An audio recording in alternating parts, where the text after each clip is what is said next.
You might struggle when there's a prime lie or a feeding fish upstream of you on the bank you're standing on, and your casting arm is on your outside.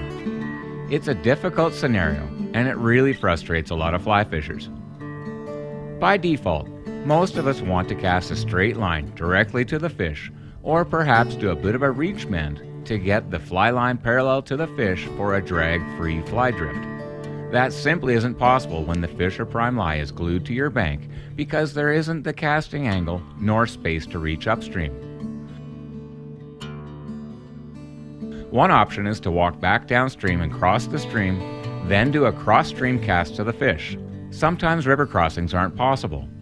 Other times, doing so leads to other problems, like increasing casting distance, wading depth, or crossing too many seams to properly drift your flies to the fish. Of course, you could also teach yourself to cast with your other hand to get that straight line cast, but a decade to teach yourself to do that is a little longer than the 5-minute application of learning the raised cross-body reach bend. To recap, the cross-body reach cast is a simple game of loading the rod and shooting the line forward. As the line shoots past you and the rod extends, you simply come across your body on a horizontal plane. The line continues on its trajectory, but the act of reaching the rod places the line in a different lane than the casting stroke would have. It's an ideal cast when fishing upstream to lead to good line control on a drift in open casting situations.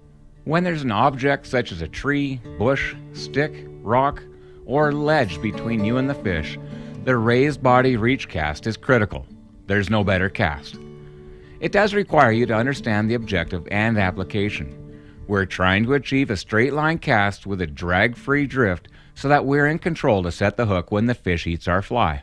So how do we do that when we're on the same bank as the fish and there's an object in the way?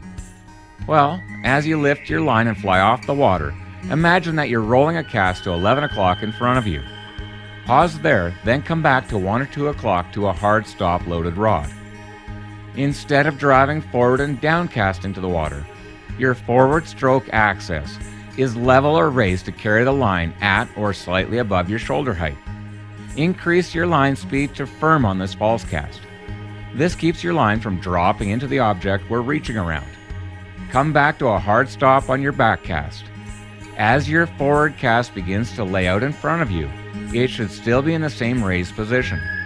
It will shoot to the fish position in tight on your bank.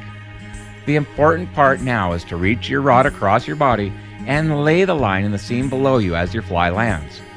This creates a straight line cast that drifts the line, leader, and fly in the same seam and current speed as the fish, minimizing drag.